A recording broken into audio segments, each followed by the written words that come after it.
मौत के तोहफे अध्याय 34। दोबारा जंगल में। आखिरकार सच्चाई पता चल गई। उसका चेहरा ऑफिस के धूल भरे गलीचे पर था। अतीत में उसे यहीं पर कभी लगा था कि वो विजय के रहस्य सीख रहा है। हैरी आखिरकार समझ गया उसका काम जिंदा बचना नहीं था। उसका काम तो मौत के स्वागत करती बाहों में शांति से जाना था। रास्ते में उसे वोल्डेमॉर्ट को जीवन से जोड़ने वाली सारी कड़ियों को नष्ट करना था। आखिरकार वो खुद वोल्डेमॉर्ट के रास्ते से हट जाए और अपनी रक्षा करने के लिए छड़ी भी न उठाए तो अंत साफ हो जाए और गॉड्रिक्स हॉलो में अधूरा रह गया काम पूरा हो जाए। दोनों में से कोई भी जिंदा न बचे, कोई न बच सके। उसे महसूस हुआ उसका दिल सीने में तेजी से धड़क रहा है। कितनी अजीब बात थी कि मौत की दहशत में ये और तेजी से धड़क रहा था और उसे बहादुरी से जिंदा रखने की कोशिश कर रहा था। फर्श पर लेटे लेटे दहशत उस पर हावी हो गई। उसके भीतर अंत्येष्टि का संगीत बज रहा था। क्या मरने में दर्द होगा? पहले भी उसे कई बार लगा कि वो मरने वाला है, लेकिन वो बच गया। बहरहाल उस वक्त उसने कभी सचमुच मौत के बारे में नहीं सोचा था। उसकी जिंदा रहने की इच्छा हमेशा मौत के डर से ज्यादा प्रबल थी, लेकिन अब उसके मन में बचने की कोशिश करने, वोल्डेमॉर्ट को हराने का विचार ही नहीं था। वो जानता था सब कुछ खत्म हो चुका है, सिर्फ एक चीज बची थी, मरना। काश वो उस रात मर जाता जब प्रिवेट ड्राइव के मकान नंबर 4 से आखिरी बार निकला था, जब फीनिक्स के पंख की छड़ी ने उसे बचाया था। काश वो भी हेडविग की तरह ही मर जाता, इतनी जल्दी कि उसे पता भी नहीं चलता।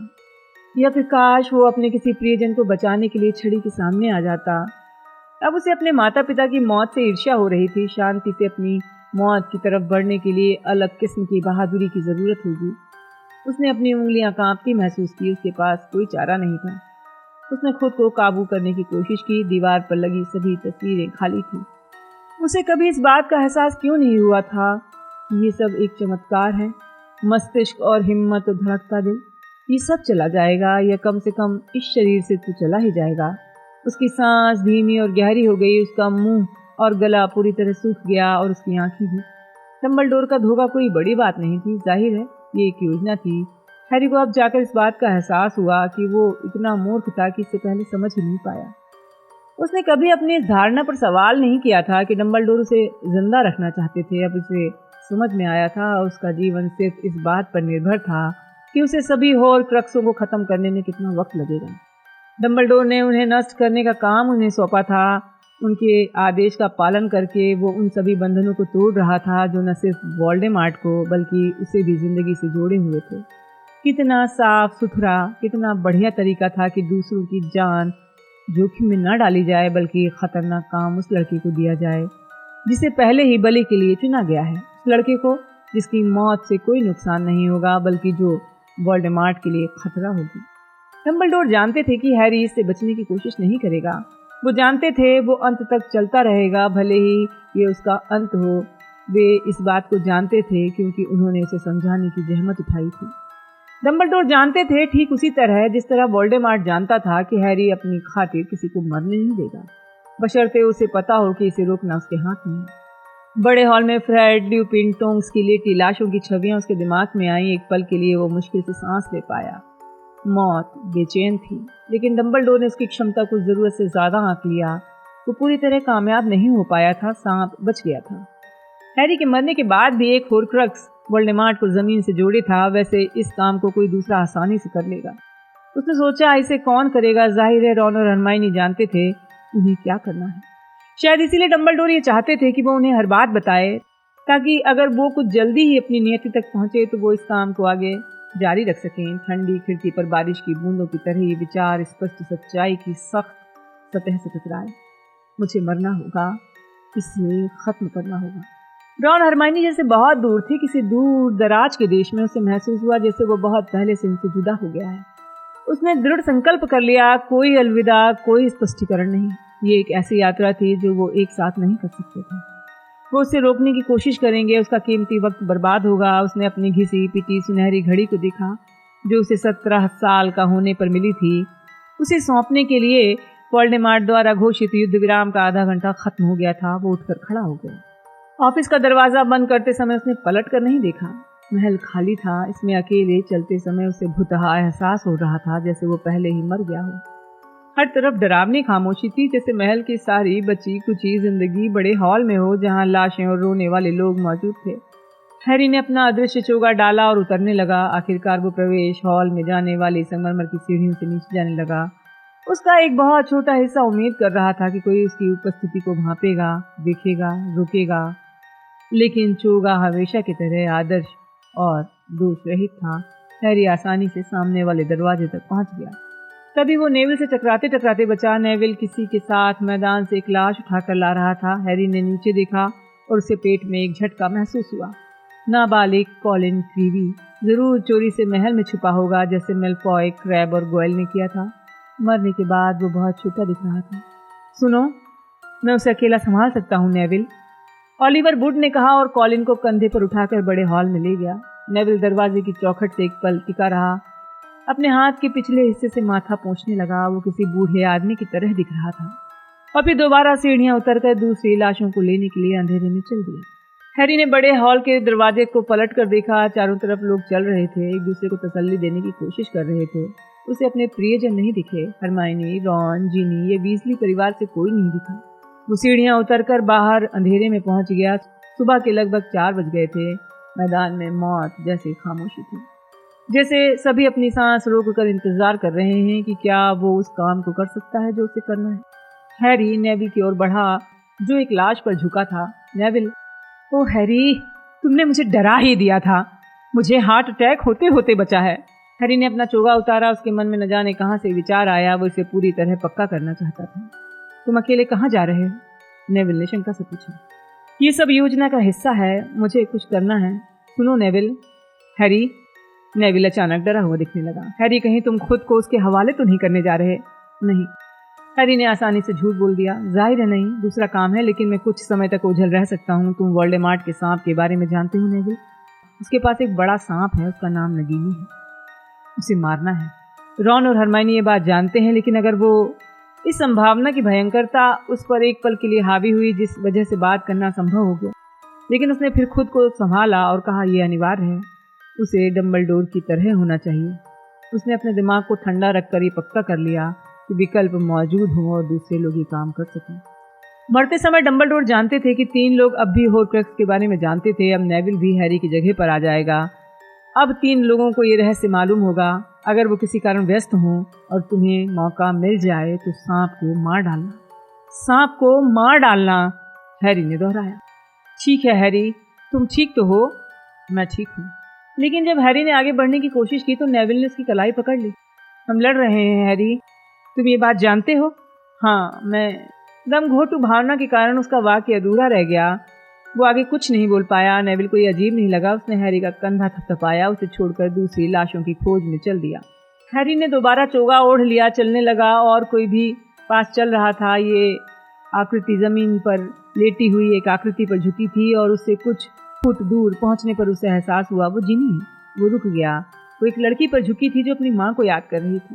सब ठीक है, सब ठीक है, मैं तुम्हें अंदर ले चलती हूँ, लेकिन मैं घर जाना चाहती हूँ, मैं अब नहीं लड़ना चाहती। लड़की फुसफुसाई। मैं जानती हूँ, जिनी ने कहा। उसकी आवाज़ टूट गई। सब कुछ ठीक हो जाएगा, सब कुछ ठीक हो जाएगा। हैरी पर ठंडी हवा के थपेड़े पड़े। वो चिल्लाकर जिनी को बताना चाहता था कि वो वहाँ है। वो उसे बताना चाहता था कि वो कहाँ जा रहा है। वो चाहता था कि जिनी उसे रोके, उसे घसीट कर वापस ले जाए, उसे घर भेज दे, लेकिन वो घर पर ही था। उसकी याददाश्त में हॉगवर्ट्स उसका सबसे पहला और अच्छा घर था। वो वोल्डेमार्ट और स्नैप, सभी बिखरे हुए परिवारों वाले लड़कों को यहीं पर घरों का एहसास हुआ था। जिनी अब भी घायल लड़की के पास घुटने टेक कर बैठी थी, उसका हाथ थामे थी। अंधेरे में हैग्रिड की झोपड़ी नजर आई। वहाँ कोई रोशनी नहीं थी। फैंग के दरवाजा खरोंचने या उसके स्वागत में भौंकने की आवाज़ नहीं थी। हैरी को अचानक हैग्रिड के यहाँ की गई सारी यात्राएं याद हो आईं। वो आगे बढ़ा, जंगल के कोने पर पहुंचा। दमपिशाचों का झुंड पेड़ों के बीच उड़ रहा था। उनकी ठंडक महसूस हो रही थी। उसे यकीन नहीं था वो उसे वहां से सुरक्षित गुजर जाने देंगे। उसके पास पितृदेव उत्पन्न करने की शक्ति नहीं थी। आखिर मरना इतना आसान नहीं होता है। हर पल बेशकीमती था जिसमें वो सांस लेता था, घास की खुशबू सुनता, चेहरे पर ठंडी हवा महसूस करता। उसने सोचा कि बाकी लोगों के पास बरसों का समय है जिसे वो बर्बाद कर सकते हैं। इतना ज़्यादा समय कि कांटे नहीं कटेगा। जबकि वो हर पल को पकड़ रहा था। उसी समय उसने सोचा कि वो आगे नहीं जा पाएगा, लेकिन वो जानता था उसे ये करना है। लंबा खेल खत्म हो गया था। सुनहरी गेंद पकड़ ली गई थी। अब हवा से उतरने का समय था। सुनहरी गेंद, उसकी कांपती उंगलियां एक पल के लिए गले पे लटके पाउच में टटोलने लगी और उसने इसे बाहर निकाला। मैं अंत में छूटी हूँ। तेज और बहुत गहरी सांस लेते हुए उसने इसे घूरा। अब जब वो ये चाहता था कि समय बहुत धीरे चले तो वो बहुत तेजी से चल रहा था। यही वो अंत था, यही वो पल था। उसने सुनहरी गेंद अपने होठों पर दबाई, फुसफुसा कर बोला, मैं मरने वाला हूँ। धातु का खोल खुल गया। उसने अपना कांपता हाथ नीचे किया और चोगे के नीचे ड्रैको की छड़ी उठाकर बुदबुदाया, प्रकाशित भव। सुनहरी गेंद के दोनों हिस्सों के बीच में तड़का हुआ काला पत्थर रखा था। पुनर्जीवन पत्थर ने अजय छड़ी का प्रतिनिधित्व करने वाली ऊपर से नीचे जाती रेखा को तोड़ दिया था। चोगे और पत्थर का प्रतिनिधित्व करने वाला त्रिकोण और गोला अब भी मौजूद थे। हैरी बिना सोचे समझ गया उन्हें एक साथ करना महत्वपूर्ण नहीं है, क्योंकि वो उनमें जुड़ने वाला है। दरअसल वो उन्हें नहीं पकड़ रहा था, वो उसे पकड़ रहे थे। उसने आंखें बंद की, पत्थर को 3 बार अपने हाथ में घुमाया।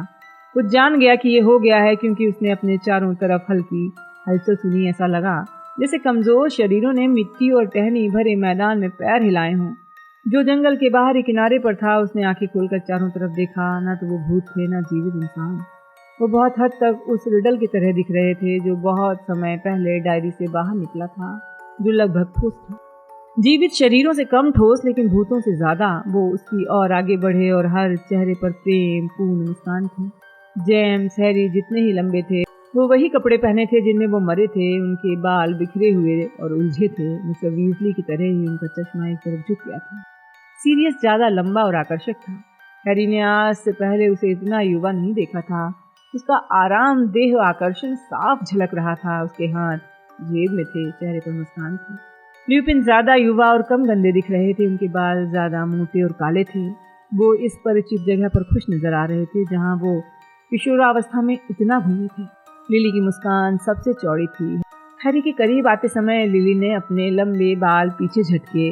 लिली की हरी आंखें, जो हैरी जैसी ही थीं, हैरी के चेहरे के भूखे अंदाज में देखने लगी, जैसे उसे दोबारा कभी नहीं देख पाएंगे। तुम बहुत बहादुर हो। वो बोल नहीं पाया। उसने अपनी माँ को जी भर कर देखा। सोचने लगा, काश वो हमेशा उन्हें इसी तरह खड़ा खड़ा देखते रहे। तुम लगभग वहां पहुंच चुके हो, बहुत करीब। हमें तुम पर नाज है, जेम्स ने हैरी से कहा। हैरी ने पूछा, क्या इसमें दर्द होता है? इससे पहले कि वो रोक पाता, ये बचकाना सवाल उसके होंठों से फिसल गया। मरने में? बिल्कुल नहीं। सोने से ज्यादा जल्दी और आसान होता है, और वो इसे जल्दी ही करना चाहेगा। वो इसे खत्म करना चाहता है। लिपिन ने कहा, मैं आपकी मौत नहीं चाहता था। हैरी ने कहा, ये शब्द बिना उसकी इच्छा के आ गए। आप में से किसी की भी। मुझे अफसोस है। उसने बाकी किसी के बजाय ल्यूपिन को देखकर ये बात कही थी और आग्रहपूर्ण दृष्टि से उन्हें देखा था। बेटा होने के ठीक बाद बस मुझे अफसोस है। मुझे भी अफसोस है। मुझे अफसोस है कि मैं उसे कभी नहीं जान पाऊंगा, लेकिन वो जान जाएगा कि मैं क्यों मरा था। और मुझे उम्मीद है कि वो समझ जाएगा मैं एक ऐसी दुनिया को बनाने की कोशिश कर रहा था जिसमें वो ज्यादा सुखी जिंदगी बिता सके। जंगल के बीच चलती ठंडी हवा ने हैरी की भौं के बाल उठा दिए। वो जानता था कि वो उसे जाने को क्यों नहीं कह रहे हैं। ये उसका खुद का फैसला होना चाहिए। आप मेरे साथ रहेंगे बिल्कुल अंत तक, जेम्स ने कहा। वो लोग आपको नहीं देख पाएंगे? हैरी ने पूछा। हम तुम्हारा हिस्सा हैं, किसी और को नजर नहीं आएंगे। हैरी ने अपनी माँ को देखा और फिर धीरे से बोला, मेरे करीब ही रहना। फिर वो चल दिया। दम पिशाचों की ठंड का उस पर कोई असर नहीं हुआ था। वो अपने साथियों के साथ दम पिशाचों के बीच से गुजर गया और उसके साथियों ने उसके लिए पितृदेव का काम किया। एक साथ वे करीब लगे पुराने पेड़ों के बीच से गुजरे। हैरी को पता नहीं था कि वोल्डेमॉर्ट कहाँ है, लेकिन उसे ये यकीन था कि वो वोल्डेमॉर्ट को खोज लेगा। जेम्स, सीरियस, ल्यूपिन और लिली बिना आवाज के उसके साथ चल रहे थे। उसके पास रहने से उसको हिम्मत मिल रही थी और इसी कारण वो एक कदम को दूसरे के सामने रख पा रहा था। उसके दिमाग और शरीर अब अजीब तरीके से अलग अलग हो गए थे। उसके अंग बिना किसी चेतन निर्देश के काम कर रहे थे। जैसे जिस शरीर को वो छोड़ने वाला था उसका वो चालक नहीं था, बल्कि सवारी हो। जो मुर्दा लोग जंगल में उसके साथ चल रहे थे वो उसके लिए महल में बचे जिंदा लोगों की तुलना में ज्यादा असली थे। वो लड़खड़ाता हुआ अपनी जिंदगी के अंत की ओर जा रहा था, वोल्डेमॉर्ट की ओर जा रहा था। एक धम और एक फुसफुसाहट। कोई और जीवित प्राणी उसके करीब ही हिला। हैरी चोगे के नीचे रुक गया, मुड़कर चारों तरफ देखने लगा। उसके मम्मी, डैडी, ल्यूपिन और सीरियस भी रुक गए। वहां कोई है। एक हाथ दूर से एक रूखी फुसफुसाहट आई। उसके पास अदृश्य चोगा है, कहीं पॉटर तो नहीं। दो आकृतियां पास वाले पेड़ के पीछे से निकली। उसकी छड़ियां रोशन थी। हैरी ने देखा याक्सले और डोलोहोव अंधेरे में ठीक उसी जगह देख रहे थे जिस जगह पर हैरी, उसके मम्मी, डैडी, सीरियस और ल्यूपिन थे। उन्हें कुछ नजर नहीं आया। याक्सले ने अपनी घड़ी पर नजर डाली। समय लगभग खत्म होने वाला है। पॉटर को दिया गया 1 घंटा पूरा हो चुका है, वो नहीं आ रहा है। लेकिन मालिक को यकीन था वो जरूर आएगा। वो खुश नहीं होंगे। बेहतर होगा वापस चलें, पता लगाते हैं अब क्या योजना है। याक्सले और डोलोहोव मुड़कर जंगल की गहराई में जाने लगे। हैरी उनके पीछे चलने लगा। वो जानता था कि वो उसे ठीक उसी जगह तक ले जाएंगे जहां वो जाना चाहता था। उसकी माँ उसकी तरफ देखकर मुस्कुराई। उसके डैडी ने उत्साह बढ़ाने वाले अंदाज में सिर हिलाया। कुछ मिनट तक यात्रा करने के बाद हैरी को आगे रोशनी दिखी। याक्सले और डोलोहोव एक खुली जगह पर पहुंच गए। हैरी जानता था ये वही जगह है जहां कभी एरेगॉग नाम का भयंकर मकड़ा रहता था। उस विशाल कबीले के बचे हुए मकड़े अब भी वहीं रहते थे, लेकिन प्राण भक्षियों ने उन्हें अपनी ओर से लड़ने के लिए यहाँ से खदेड़ दिया था। खुली जगह के बीच में आग जल रही थी। आग की लहराती रोशनी बिल्कुल खामोश चौकस प्राण भक्षियों की भीड़ पर पड़ रही थी। उनमें से कुछ अब भी नकाब पहने थे, बाकी उनके चेहरे दिख रहे थे। समूह के बाहरी हिस्से में 2 दानव थे। उनके चेहरे क्रूर और चट्टान जैसे खुरदुरे थे। हैरी ने फेनरिर को दुबकते और लंबे नाखून चबाते हुए देखा। भारी भरकम सुनहरे बालों वाला राउल अपने खून बहते होठों को दबा रहा था। हैरी ने लूसियस मैल्फॉय को देखा जो डरा हुआ था, और नार्सिसा को भी जिसकी आंखें धसी हुई थीं और डर से भरी थीं। हर निगाह वोल्डेमॉर्ट पर थी जो सिर झुकाकर खड़ा था। उसके सफेद हाथ सामने की तरफ अजय छड़ी के ऊपर बंधे थे। उसे देखकर लग रहा था जैसे वो प्रार्थना कर रहा हो या मन ही मन गिनती गिन रहा हो। हैरी अब भी स्थिर था। उसे वोल्डेमॉर्ट बड़े ही मूर्ख बच्चे जैसा लग रहा था जो लुका छिपी के खेल में गिनती गिन रहा था। डोलोहोव और याक्सले के दायर में शामिल होने पर वोल्डेमॉर्ट ने ऊपर देखा। वो नहीं आया मालिक, डोलोहोव ने कहा। वोल्डेमॉर्ट के चेहरे का भाव नहीं बदला। उसकी लाल आंखें आग की रोशनी में नजर आ रही थीं।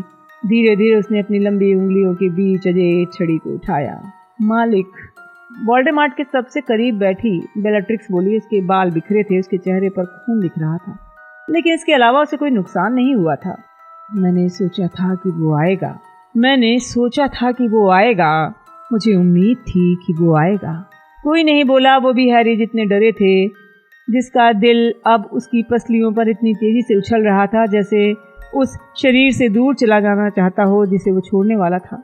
उसके हाथ से पसीना निकल रहा था। उसने अपना अदृश्य चोगा खींचा और उसे अपने दुशाले के नीचे रख लिया। उसकी लड़ने की इच्छा नहीं थी। ऐसा लगता है कि मैंने गलत सोचा था, वोल्डेमॉर्ट ने कहा। नहीं, तुमने गलत नहीं सोचा था, हैरी ने पूरा जोर लगाकर बात कही। वो अपने डर को प्रकट नहीं करना चाहता था। पुनर्जीवन पत्थर उसकी सुन उंगलियों के बीच से फिसल गया। आग की रोशनी में आगे बढ़ते समय उसने अपने माता पिता सीरियस ल्यूपिन को गायब होते देखा। उस पल उसे महसूस हुआ कि वोल्डेमॉर्ट के अलावा कोई भी महत्वपूर्ण नहीं था। जो होना था उन दोनों के बीच था। ये भ्रम उतनी ही जल्दी चला गया जितनी जल्दी आया था। दानव, चिंगाड़े उसी समय प्राण भक्षी आगे बढ़े। चिल्लाने, आह भरने और हंसी की आवाजें सुनाई दी। वोल्डेमॉर्ट जहाँ खड़ा था वहीं जम गया, लेकिन उसकी लाल आंखों ने हैरी को खोज लिया। वो आगे बढ़ते समय हैरी को घूरता रहा। उनके बीच आग के सिवाय कुछ नहीं था। फिर एक आवाज चिल्लाई, हैरी, हैरी! वो मुड़ा। हैग्रिड करीब के एक पेड़ से बंधा था। आजाद होने की कोशिश में जूझते समय उसके विशाल शरीर के कारण पेड़ चरमरा रहा था। नहीं, नहीं हैरी, तुम क्या कर? चुप रहो, राउल चिल्लाया, छड़ी लहराकर हैग्रिड का मुंह बंद कर दिया। बेलाट्रिक्स उठकर खड़ी हो गई और कभी वोल्डेमॉर्ट को तो कभी हैरी को देख रही थी। सिर्फ लपटें और सांप ही हिल रहे थे जो वोल्डेमॉर्ट के सिर के पीछे चमकते पिंजरे में बल खा रहा था। हैरी को अपने सीने पर छड़ी का एहसास हुआ, लेकिन उसने इसे बाहर निकालने की कोशिश नहीं की। वो जानता था सांप बहुत सुरक्षित था।